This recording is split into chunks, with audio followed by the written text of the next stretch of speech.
천국을 사모하는 신앙, 이런 제목으로 하나님 말씀 선포하겠습니다. 오늘도 오직 예수님입니다. 이번 주는 민족의 명절을 맞이해서 수많은 사람들이 고향을 찾아 이동을 합니다. 보통 나이가 들수록 오히려 많이 고향을 그리워한다고 하죠. 코로나의 심각한 확산으로 고향 가는 것을 조금 자제해달라는 이러한 권고사항도 있지만, 이번에도 수많은 사람들이 고향을 찾아 이동하고 있습니다. 서울서 지방으로 내려오는 차표는 이미 구하기 어려운 현실입니다. 취업 포털 커리어에서 직장인을 대상으로 조사한 바에 의하면 설날에 고향을 가겠다 이렇게 응답한 사람은 74.58%, 75%가 고향에 가겠다라고 응답을 했습니다. 또 형편상 사정상 고향에 가지 못하는 사람도 설날 하면 생각나는 것이 고향이고 고향이 그립다라고 하는 응답을 했습니다. 특히 실향민과 이 탈북자들은 설과 같은 명절이 되면 너무나도 이 고향이 그립고 그립다고 그러죠. 그래서 이런 노래를 부른다고 합니다. 고향이 그리워도 못 가는 신세, 언제나 외로워라 하는 이런 내용. 내 고향이 마냥 그립다라고 하는 그런 노래를 하고 있는 거죠. 여러분, 고향은 두 가지가 있습니다. 하나는 우리가 육신이 태어난 고향이 있고요, 또 하나는 내 영혼이 돌아가는 천국, 여기를 본향, 우리의 영원한 고향이다 이렇게 말씀합니다. 그래서 사람이 죽으면 어떻게 표현합니까? 돌아가셨다고 그래요. 돌아가셨다 표현합니다. 찬송을 통해서도 돌아갈 내 고향 하늘나라. 그러니까 여기에 영원히 머무는 게 아니고 우리도 돌아갈 고향이 본향이 원래 있는 것입니다. 특히 오늘 본문 말씀은 사도 바울이 체험한 이 천국에 관한 그런 내용의 말씀입니다. 1절 보시면, 만일 땅에 있는 우리의 장막집이 무너지면 하나님께서 지으신 집 곧 손으로 지은 것이 아니요 하늘에 있는 영원한 집이 우리에게 있는 줄 아느니라 이리 말씀합니다. 자, 여기서 보면 땅의 장막집이 무너지면 그랬는데, 이 장막집이 뭡니까? 사람의 육신을 말하는 거예요. 육신. 사람의 육신은 우리 영혼이 살다가 떠나는 장막인 거예요. 육신이라는 게. 육신의 장막에 살던 영혼이 떠나면 그게 끝이 아니라 하늘에 있는 영원한 본향, 영원한 집으로 가게 되는 것이죠. 그래서 예수님께서는 제자들에게 이렇게 말씀합니다. 너희는 마음에 근심하지 말라. 하나님을 믿으니 또 나를 믿으라. 내 아버지 집에 거할 곳이 많도다. 내가 너희를 위하여 처소를 예비하러 간다 이리 말씀하셨습니다. 여러분, 사람은 육신적 죽음으로 끝나지 않아요. 죽음이라는 과정을 통해서 우리의 영혼이 천국에 이르게 되지요. 그렇기 때문에 가장 중요한 것은 예수님을 생명의 구주로 믿는 거예요. 우리가 좋은 집으로 이사만 하는 것도 야, 잘 됐다, 참 좋다, 좋은 환경에 산다 하는데, 세상 그 어느 누구도요 육신을 끝까지 지킬 사람은 아무도 없어요. 장수시대가 됐다고 하지만 100세 시대, 120세 시대 해도 육신의 장막은 무너짐이 있습니다. 그때 어디로 갑니까? 영원한 본향인 천국에 가게 되는 건데, 천국에 가는 거는 공부 잘해서 되는 게 아니고 돈 많이 벌어서 되는 게 아니고 오직 예수 그리스도를 믿어야 되는 것이고 주신 계명을 지켜야 되는 줄 믿습니다. 계시록 21장 1절 4절을 통해서 보면 천국은 하나님과 함께하는 행복이 있고 다시는 죽음도 고통도 없고 슬퍼하는 거나 애통하는 거나 아픈 질병이 없고 추위도 더위도 없는 곳이라고 설명하고 있어요. 명절을 맞이해서 고향을 찾아가면서 정말 우리가 육신의 고향뿐만 아니라 영원한 본향인 천국을 생각하는 그런 은혜가 있기를 축복합니다. 제가 늘 장례식 때에 거의 빼놓지 않고 천국의 소망을 바라면서 증거하는 말씀이 있습니다. 계시록 14장 13절의 말씀입니다. 내가 들으니 하늘에서 음성이 나서 가로되 기록하라. 지금 이후로, 따라서 합시다. 주 안에서 죽는 자들이 복이 있도다 그랬어요. 주 안에서 사는 자가 복이 있고 주님 안에 살다가 주님 안에서 죽음을 맞이하는 자가 복이 있다는 거예요. 왜요? 천국을 소유하니까 그래요. 영원한 본향인 천국에 들어가니까 그러는 거예요. 그런데 안타깝게도 영원한 본향인 천국이 우리의 본향이, 그렇죠? 본향이죠? 그런데 지옥을 본향 삼고 살아가는 사람들이 너무 많아요. 아무리 화려하게 살아도 육신의 장막은 무너지는 순간이 오는데 지옥을 본향 삼는다면 이보다 불행하고 이보다 안타까운 일은 없는 것입니다. 예수 믿으면 하나님의 자녀가 되고 영생 천국을 누리게 되는 거, 이거는 변할 수 없는 진리이고 성경의 핵심 가치입니다. 여러분들에게 묻겠습니다. 만일 지금 죽는다면 여러분 천국에 갈 자신이 있으십니까? 다시 한번 묻겠습니다. 만약에 오늘 죽는다면 천국에 갈 확신이 있으십니까? 여러분, 확신이 있으면 천국 갑니까? 내가 믿습니다 하고 확신 가지면 천국 가요? 절대로 확신 갖고 못 가요. 확신 따진다면 구원파가 최고 확신이 있지. 내가 천국 갈 확신이 있으면 확신 갖고 가는 게 아니에요. 진짜 흔들림 없는 믿음이 있어야 가는 거죠. 아멘. 근데 많은 사람들이 오늘 죽는다면 천국 갈 자신 있습니까? 하면 조금 멈칫거려요.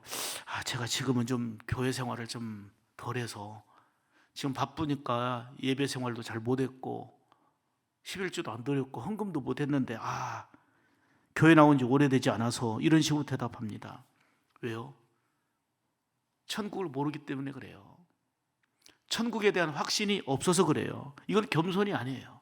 믿음이 없는 거예요. 천국은 우리가 지금보다 더 힘써 노력하고 지금보다 훨씬 착해야 가는 것이 아닙니다.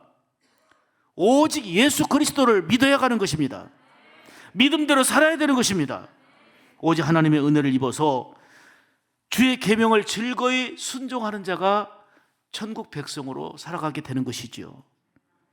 여러분, 믿음은 반드시 행함과 같이 갑니다. 그래서 믿음이 있으면 순종하게 되고 믿음이 있으면 행하는 거예요. 행하지 않는 거 보니까, 순종하지 않는 거 보니까 뭐가 없다는 증거예요? 믿음이 없다는 증거예요. 믿으면 천국에 이르게 되는데 믿으면 반드시 순종하게 돼 있어요. 믿으니까 행하는 거예요. 왜 안 행합니까? 왜 순종 안 합니까? 못 믿으니까 그래요. 믿을 수가 없는 거예요. 천국도 못 믿고 예수님도 못 믿고, 알기는 알지만 못 믿으니까 순종을 못하고, 못 믿으니까 행하지를 못하는 거죠. 한 부자 청년이 예수님께 찾아와서, 선생님, 어떻게 해야 영생을 얻을 수 있겠습니까? 이때 예수님께서 계명을 지켜라. 계명을 지켜야 된다. 그래야 영생을 얻는다. 그랬더니 이 청년은 그 계명이라면 저는 어릴 때부터 잘 지켜왔습니다. 그 계명을 잘 알고 있고요. 어릴 때부터 철저하게 계명을 지켜왔다는 거예요. 그랬더니 예수님께서 말씀하시기를, 지금 네가 가지고 있는 재산을 가난한 자에게 나누고 베풀어라. 그것이 계명 지키는 거거든요. 최고의 계명인 사랑의 계명. 너 지금 너 많이 가지고 혼자 누리고 있잖아. 그걸 가난한 자들에게 베풀어라. 그것이 계명을 지키는 거다. 이때 청년이 재산이 많음으로 근심하다가 그냥 물러갔다 그랬어요. 그는 손에 쥐고 있는 재물 욕심 때문에 그 무엇과도 바꿀 수 없는 영생을 잃어버린 어리석은 존재가 되고 만 거죠. 영생 천국은 예수님을 구주로 믿으며 계명을 지켜 행할 때 들어갈 수 있습니다. 아니, 믿음만 있으면 된다면서요. 계명 안 지켜도 되는 거 아닙니까? 여러분, 믿기 때문에 계명 지키는 행동이 따르는 거예요. 믿음이 있으니까 계명을 지키는 거예요. 계명을 지키지 않는 거는 믿음이 없다는 증거가 되는 거예요. 요한복음 6장 47절에 말씀하죠. 진실로 진실로 너희에게 이르노니 믿는 자는 영생을 가졌나니. 아멘. 베드로전서 1장 9절에 믿음의 결국 곧 영혼의 구원을 받음이라. 사도행전 16장 31절 잘 아시죠? 주 예수를 믿으라. 그리하면 너와 내 집이 뭘 얻으리라? 구원을 얻으리라. 뭐 때문에? 믿으면. 성경이 약속하신 말씀을 믿음으로 붙잡고 살아가시기를 축복합니다. 십자가에서 죽으셨다가 부활하신 예수님을 통해서 육신의 고향만이 아니라 하늘에 있는 영원한 집, 천국을 누리게 되는 거예요. 이 큰 은혜가 어디 있습니까? 지금 우리가 사는 세상은 늘 강조합니다마는 과거에 비해서 상상할 수도 없을 만큼 좋아졌습니다. 정말 우리나라 좋은 나라 됐어요. 복지제도도 좋아졌고요. 곳곳에 편리를 제공하는 시설과 환경들이 얼마나 잘 조성되어 있는지 몰라요. 앞으로 더 복지제도나 모든 게 더 좋아질 거예요. 하지만 하늘에 있는 영원한 집인 천국과는 비교할 수 있겠습니까? 사도 요한은 계시록을 통해서 천국은 죽음이 없고 고통이 없고 애통이나 질병이 없고 추위나 더위가 없는 너무나도 좋은 곳임을, 가장 아름답고 복된 곳임을 말씀하고 있습니다. 여러분, 천국은 분명히 있습니다. 명절을 맞이해서 사람들이 고향을 찾아가는 것처럼 우리는 하늘에 있는 고향을 찾아가는 존재, 이게 바로 신앙의 삶 아닙니까? 하나님께서도 오늘 본문을 통해서 우리의 영원한 고향인 천국을 사모하는 신앙으로 살라 말씀하시면서 오늘 두 가지로 생명의 말씀을 주십니다. 첫째는 따라서 하십시다. 천국 신앙을 사모하라. 아멘. 2절 보실까요? 참으로 우리가 여기에 있어 탄식하며 하늘로부터 오는 우리의 처소로 덧입기를 간절히 뭐하라? 사모하라. 아멘. 천국 신앙을 가지고, 사모하는 신앙을 가지고 살아라 하는 얘기예요. 오늘 본문의 강조가 그거예요. 천국 신앙을 사모하며 살아라. 그런데 사람들은 주어진 현실이 화려하고 편리해질수록, 한마디로 말하면 살기 좋아질수록 천국 신앙이 흐릿하고 희미해집니다. 아니, 그냥 지금 사는 곳이 천국 같아요. 어리석은 부자처럼 이 땅의 현실에 매여 살면서 천국 신앙이 흐릿하거나 약화되는 그런 일이 없어야 할 것입니다. 성경은 이를 뭐라고 말하느냐? 어리석은 자요 라고 말씀합니다. 적극적으로 늘 천국을 사모하는 그런 신앙으로 살아갈 수 있기를 축복합니다. 오늘 8절 말씀 보시면 우리가 담대하여 원하는 바는 차라리 몸을 떠나 주와 함께 있는 그것이라. 이 바울의 소원은 뭐냐면, 괴롭고 힘든 이 세상이 그것이 끝이 아니라 이 세상을 떠나서 천국에서 주님과 함께 사는 거, 그것이 내 소원이라는 거예요. 지금도 주님과 함께 동행하며 살아가지만 영원한 천국에 사는 거, 그것이 바로 바울이 고백한 소원이에요. 우리가 부르는 찬송에도 괴로운 인생길 가는 몸이 평안히 쉴 곳 아주 없네, 걱정과 고생이 어딘들 없으리, 돌아갈 내 고향 하늘나라, 이렇게 고백하고 찬송하고 있지 않습니까? 영국의 그 C.S. 루이스 박사가 쓴 책이 있습니다. 악마의 편지라는 책이 있어요. 이 악마의 편지라는 책에 보면 이런 내용이 나오거든요. 사단이 부하들에게 내린 전략인데, 그리스도인들로 하여금 천국을 인정하게 하라. 예수 믿는 사람들에게 천국이 있다는 것을 인정하게 하라. 그러나 천국을 믿고 사모하지는 못하게 하라. 이게 사탄의 전략이라는 거예요. 누구든지 물어보면 천국이 있다는 걸 알아요. 천국 있지요. 천국 가야죠. 여기까지는 허용이 돼요. 그런데 천국을 사모하고 천국을 사모하는 신앙으로 사는 것을 하지 못하게 하라. 이게 마귀의 전략이에요. 사랑하는 여러분, 신앙의 선배들은 일제와 공산당 치하 속에서도 천국을 사모하는 신앙으로 살았습니다. 환난과 그 고통 속에서도 주님 고대가를 부르면서 천국 신앙으로 그 어려움을, 그 고통을 이겨냈습니다. 사랑하는 여러분, 오늘 본문을 통해서 강조하는 첫 번째는 천국 신앙을 사모하며 살아라. 아멘입니까? 두 번째는 천국 신앙으로 주님을 기쁘시게 하라 하는 말씀입니다. 9절 말씀 보실까요? 그런즉 우리는 몸으로 있든지 떠나 있든지 주를 기쁘시게 하는 자가 되기를 힘쓰라. 아멘. 바울은 수많은 일들을 만났지만 오직 천국 신앙으로 살면서 이겨냈습니다. 무엇보다도 천국 신앙으로 살면서 주님을 기쁘시게 하는 일에 힘쓰노라. 여러분, 주님을 기쁘시게 하는 일은 시간이 지나면 저절로 되는 게 아니에요. 예수 믿은 지 5년 되고 10년 되면 저절로 주님을 기쁘시게 하는 삶이 되는 게 아니에요. 바울의 고백처럼 주님을 기쁘시게 하기 위하여 힘쓰는 집중력과 그런 노력과 애씀이 우리에게 필요한 것입니다. 사람이 죽는 것은 누구에게나 다 정해져 있는 거예요. 그런데 죽음으로 끝나는 게 아니고 죽음 이후에는 뭐가 있다? 심판이 있다 그랬습니다. 그러므로 이 지옥 심판을 두려워할 줄 알아야 되고, 우리가 천국이 있다는 것을 소망 삼고 즐거워할 줄 알아야 되는 것입니다.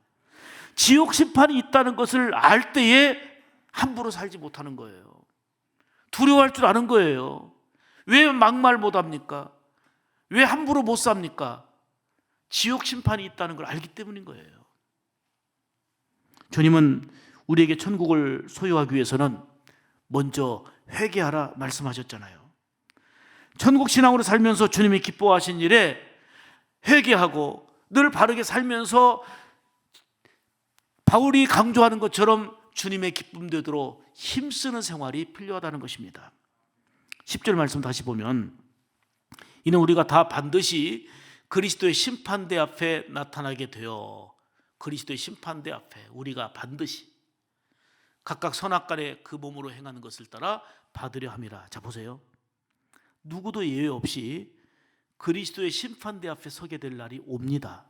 근데 여기서 보면 따라서 합시다. 각각 선악간에 그 행한 것을 따라 심판을 받는다. 그래서 우리가 함부로 살면 안 되는 거예요.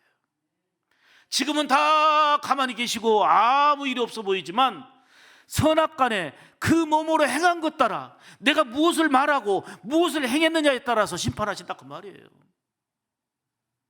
뭘 보니까 더 이게 확실해지냐면, 옛날에 상상할 수 없었던 CCTV나 이런 걸 보니까, 여러분 요즘에는 어디 도망갈 데가 없어요. 어디 추적하면 이미 저기 그 길가에도 다 모든 영상들이 다 있고요. 뒤에서 또 옆에서 찍은 블랙박스가 있고요. 휴대폰 하나가 지금 내가 지금 어디에서 뭘 하고 있다는 위치 추적기의 정확한 추적기예요. 사람이 만든 이것도 이 정도인데, 하나님이 우리의 행한 것 따라, 행한 일 따라 심판하신다는 거 옛날에는 믿음으로 믿었지만 과학적으로 그게 가능할까 했는데, 지금 오늘 세상 돌아가는 상황을 보니까 이거는 더 충분히 이해가 되잖아요. 전능하신 하나님이 우리의 행악간에 무슨 말을 하고 무슨 행동을 했는지 이것 따라 심판하신다는데, 그래서 하나님이 두려운 거예요. 하나님이 두려운 줄 아는 사람은 회개하게 되고 함부로 살 수가 없는 거예요. 그 안에 예수 없이 살아보세요. 니체가 등불을 들고 다니면서 신은 죽었다, 신은 죽었다 외치고 다녔어요. 신은 죽었단 말이 아니고 하나님이 계시다 생각하니 도저히 무서워서 못 살겠는 거예요. 신은 죽었다고 외치고 나니까 내가 무슨 짓을 하든 자유롭다고 생각했는데 그게 어리석은 거였던 거예요. 여러분, 데모하면 신이 죽습니까? 신은 죽었다고 외치면 하나님은 안 계십니까? 하나님은 살아 계십니다. 오늘도 우리의 모든 삶을 불꽃 같은 눈으로 지켜보시고 역사하십니다. 우리가 반드시라고 했는데 여기 우리는 불신자를 말하는 게 아니에요. 믿음의 성도들 모두를 대상으로 말씀하는 것입니다. 그러므로 성도들이 일생 동안 예수를 믿는다고 하면서도, 그 은혜를 입었으면서도 나만을 위해 살아가는 이기적인 삶인가, 아니면 얼마나 주님을 기쁘시게 했는가, 이게 바로 평가받는 중요한 포인트가 될 것입니다. 우리는 나를 대신해서 십자가에 죽어 구원하신 우리 주님을 위하여 살고 바울 사도처럼 주님을 기쁘시게 위하여 힘쓰노라 하는 이런 자세가 적어도 우리에게는 있어야 될 줄 믿습니다. 한 선교사가 선교지에서 있었던 일인데, 한 여인이 막 비명소리가 나고 크게 곡하는 거예요. 우는 거예요. 그래서 그 우는 현장으로 달려가 보니까 한 엄마와 아들이 노예로 팔려가고 있는데 엄마가 애걸하는 거예요. 주인님, 나도 사주십시오. 나도 사주십시오. 저도 아들과 함께 가서 일하겠다고 애원하는 거예요. 돈이 없으니까 이 아들은 노예로 팔려가는데 아들과 떨어질 수 없으니까 나도 노예로 사가라 이거예요, 엄마가. 그런데 듣지도 않고 아들만 노예로 끌고 가니까 그냥 따라가면서 울면서 나도 노예로 아들과 함께 사가라는 거예요. 아무리 애원하고 울고 아들도 울었지만 그 주인은 그냥 아들만 끌고 가는 거예요. 이를 본 선교사님은 그에게 말합니다. 어떻게 하면 이 끌려가는 노예 이 아들을 내게로 데리고 올 수 있을까 했더니 돈 주고 사라는 거예요. 난 돈 주고 이 노예를 샀다는 거예요. 그래서 있는 돈 없는 돈 다 털어가지고 그 아들을 선교사님이 샀어요.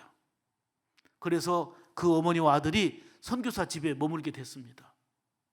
그러니 이 어머니와 이 아들은 얼마나 감사해요. 아들과 함께 살기 때문에 감사하고 노예로 팔려가지 않았으니까 감사하고 너무너무 고마운 거예요. 그런데 어느 날 선교사님이 이 풀밭에서 독사에 물려갖고 쓰러졌어요. 온몸은 띵띵 붓고 죽어갑니다.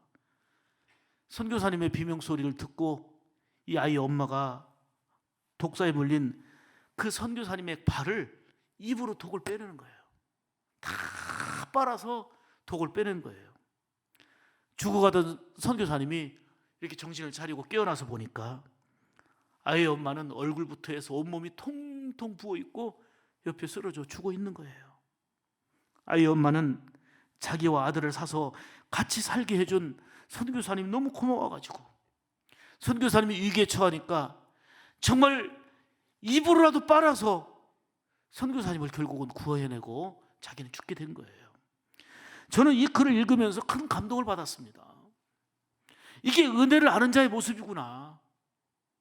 은혜를 아는 자의 반응이구나. 우리는 예수님을 통해서 구원받았다고 하는데 그 은혜에 얼마나 감사하고 그 은혜에 얼마나 반응하고 살아가고 있는가. 정말 여전히 나만 위해 살아가고 내 가족만 위해 살아가는 이기적인 신앙인가, 아니면 바울 사도처럼 주님을 기쁘시게 하겠다는 목표를 가지고 얼마나 힘쓰며 살고 있는가. 사랑하는 여러분, 천국 신앙을 가지고 살면서 주님을 기쁘시게 하는 일에 힘쓰며 살아가는 우리 샘물 가족이 되기를 축복합니다. 여러분, 주님의 기쁨이 되는 삶, 이것이 바로 구원받은 우리의 삶의 목표이자 방향 아닙니까? 그래서 로마서 14장 7절 8절에 보면 우리 중에 누구든지 자기를 위하여 사는 자가 없고 자기를 위하여 죽는 자도 없도다. 우리가 살아도 주를 위하여 살고, 아멘, 죽어도 주를 위하여 죽나니 그러므로 사나 죽으나 우리가 누구의 것이로다? 아멘입니까? 사나 죽으나 주의 것이로다. 주님의 기쁨이 되기를 힘쓰는 사람은 이렇게 찬양하며 고백합니다. 이제 내가 살아도 주 위에 살고 이제 내가 죽어도 주 위에 죽네. 왜요? 내가 사나 죽으나 주의 것임을 잘 알기 때문입니다. 지금 우리가 사는 세상은 과거에 비하면 상상할 수 없을 만큼 모든 조건이 나아졌습니다. 그러나 감사지수, 만족지수, 행복지수는 옛날 어려웠을 때보다 훨씬 더 모자랍니다. 그만큼 인간의 욕심은 한이 없다는 거고, 인간의 욕심으로는 만족과 행복을 누릴 수 없다는 사실입니다. 참된 만족과 진정한 행복은 오직 예수 그리스도를 알 때 있는 것입니다. 그분의 은혜 안에 살 때 가능한 것입니다. 그래서 아까 말씀한 대로 주 안에 사는 것이 복이 있고 주 안에서 죽음을 맞이하는 게 복이 있는 것입니다. 먹고 사는 것과 돈과 명예와 출세만이 아니라 천국을 사모하는 신앙으로 살면서 바울 사도처럼 주님을 기쁘시게 하기 위하여 힘쓰는 생활이 저와 여러분의 삶이어야 될 줄로 믿습니다. 빌립보서 2장 12절에 보면 바울은 참 엄청난 고백을 했어요. 두렵고 떨림으로 구원을 이루라. 구원을 이루어가는 삶을 살아가기 위해서는 두렵고 떨림의 과정, 이게 필요한 거예요. 자, 보세요. 이 두 가지 핵심을 여러분들이 기억하시고 붙잡으면 좋겠습니다. 우리가 예수님을 믿음으로 의롭다함을 얻었죠?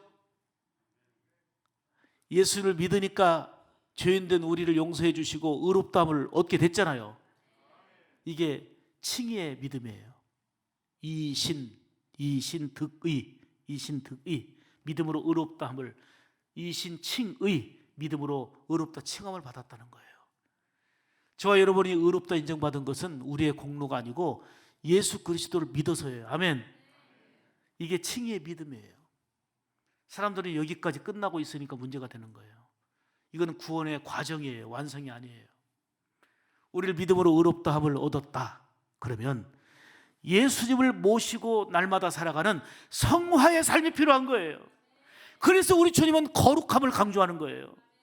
우리 하나님께서 말씀하시기를 예수 믿었으니까 마음대로 살아라가 아니라 내가 거룩하니 너희도 거룩하라 말씀하는 거예요.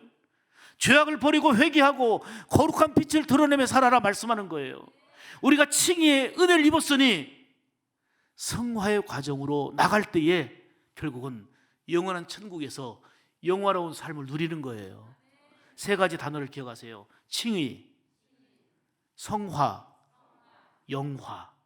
아멘. 믿음으로 의롭다함을 얻게 되는 칭의의 믿음 속에서 감사하며 성화의 과정을 살아가는 거예요. 거룩한 삶을 살아가는 거예요. 이 삶의 결과가 뭐예요? 하늘에 있는 본향 영원한 천국에서 영화로운 삶을 누리게 되는 거예요. 이게 바로 예수 믿는 자가 누리는 구원의 은총인 것입니다. 즉 믿는 자다운 순종과 삶으로 진정한 천국을 소유한 백성답게 살아야 되는 것입니다. 여러분, 말씀드린 대로 내가 주님의 기쁨이 된다는 것은 마음만 먹는다고 저절로 되는 게 아니에요. 바울 사도가 그래서 힘쓰라 말씀하는 거예요. 주님의 기쁨 되기 위하여 힘쓰노라. 그렇다면 성경 곳곳을 다 찾아볼 수 없지만 주님이 뭘 기뻐하시는지를 알아야 될 거 아니에요. 주님이 뭘 원하시는지를 알아야 될 거 아니에요. 주님이 기뻐하시는 것을 알고 그것에 우리가 집중하여 힘써야 될 거 아닙니까? 몇 가지만 살펴보면 주님은 예배를 기뻐하세요. 요한복음 4장 24절을 보니까 하나님은 예배하는 자를 찾으신다 말씀하셔요. 예배를 기뻐하시기 때문에 주님 기쁨 되기 위하여 힘쓴다면 예배에 힘써야 되는 거예요. 그 다음에 기도와 찬송을 기뻐하세요. 시편 69편 30절에 보면은 하나님이 찬송을 황소 드림보다 더 기뻐하시고 그랬어요. 우리의 찬송과 기도를 그토록 기뻐하신다는 거예요. 그리고 우리가 전도하고 즉 영혼을 살리는 재생산, 이걸 주님이 기뻐하시는 거예요. 데살로니가 전서 2장 4절 보면 오직 하나님께 옮겨 여기심을 입어 따라 삽시다. 복음을 위탁받았으니. 아멘. 이와 같이 말하면 사람을 기쁘게 하려 함이 아니요. 자, 복음을 위탁받아가지고 누구를 기쁘게 하는가? 우리 마음을 감찰하시는 하나님을 기쁘시게 하려 함이라. 복음을 위탁받았다는 것은 이 복음을 통해서 생명 살리는 거, 영혼 구원하는 거, 이게 하나님의 기쁨이요 주님의 기쁨이기 때문에 이를 위하여 힘써야 된다는 거 아닙니까? 또 다시 보실까요? 믿음과 순종을 기뻐하세요. 히브리서 11장 6절 아시죠? 믿음 없이는 하나님을 기쁘시게 못하나니 믿음이 있어야 하나님을 기쁘시게 한다는 얘기죠. 사무엘상 15장 22절에도 보면 순종이 제사보다 낫고 듣는 것이 수량의 기름보다 나으니라. 순종의 기쁨. 우리가 믿음과 순종의 삶이 주님의 기쁨이 되기 때문에 믿음으로 순종하는 삶을 힘써야 되는 거예요. 그 다음에 주님이 뭘 기뻐하세요? 구제를 기뻐하세요. 자, 히브리서 13장 16절 보면 엄청난 말씀이 나옵니다. 오직 선을 행함과, 선을 행하라는 거죠. 서로 나누어 주기를 잊지 말라. 자, 선을 행하고 나누어 주고 베풀어 주는 것을 잊지 말라. 하나님은 이 같은 뭐라고 그랬어요? 뭐라고 그랬어요? 선을 행하고 서로 나누어 주는 거는요, 우리 삶의 예배인 거예요. 하나님이 기뻐 받으시는 삶의 예배인 거예요. 이 같은 제사를 기뻐하신다고 그랬잖아요. 선을 행함과 서로 나눠주는 거를 하나님이 기뻐하는 제사라고 말씀하잖아요. 우리가 여기 앉아서 예배 드리는 것만이 아니에요. 나가서 받은 은혜를 나누고 베풀고 구제하고 선을 많이 행하는 것이 하나님이 기뻐하시는 삶의 예배인 줄 믿습니다. 그러므로 구제하는 일을 많이 해야 되는 거예요. 많이 베풀어야 돼요. 베풀면 베풀수록 주님이 내가 대접 잘 받았다, 고맙다 말씀하는 거예요. 다 여러분의 덕이기 때문에 말씀드립니다. 하나님의 은혜이고 여러분의 덕이기 때문에 1층과 목양실 안에는 특별히 미자립교회나 선교사님들이 오시면은 그냥 빈손으로 가지 않고 양손으로 들고 갈 수 있는 것이 쌓여 있습니다. 늘 준비해 놓고 있습니다. 우리 사무실 우리 다 아실 거지만 왜요? 할 수만 있으면 베풀고 섬겨야 되니까 수도 없이 옵니다. 샘물은 주고 주면 모자라는 게 아니고 말라버리는 게 아니고 다시 솟아납니다. 다 여러분들이 함께한 결과이지만 그렇게 베푸는 거예요. 자꾸 섬겨야 되는 거예요. 주님은 구제를 기뻐하신다고 말씀했는데 구제는 단순하게 남을 돕는 걸로 끝나는 게 아니고 선을 행함과 서로 나눠주기를 잊지 말라. 이 같은 제사를 하나님이 기뻐하시느니라. 하나님이 기뻐 받으시는 삶의 예배라는 것입니다. 그리고 하나님은 감사를 기뻐하세요. 시편 50편 23절에 보면 감사로 제사를 드린 자가 하나님을 영화롭게 한다 그랬어요. 한 가지 더 드리면 화평함과 화목을 기뻐하세요. 그래서 우리에게 화목의 직분을 맡기셨다 말씀하십니다. 고린도후서 5장 18절에 보면 우리를 자기와 화목하게 하시고 또 우리에게 화목하게 하는 직분을 주셨으니, 여러분 하나님이 우리에게 주신 거룩한 직분 중에 가장 귀한 게 바로 저와 여러분에게는 화목하게 하는 직분을 하나님이 주셨다는 거예요. 먼저는 하나님과 죄를 회개함으로 화목하게 되는, 그리고 더 나아가서 모든 사람을 화목하게 하는 그러한 직분을 잘 사용해야 될 줄 믿습니다. 사랑하는 여러분, 이처럼 천국 신앙으로 살면서 주님을 내가 기쁘시게 할 수 있는 일이 뭔가, 이걸 깨닫고 이를 위해 힘쓰는 삶이 되기를 주님의 이름으로 축복합니다.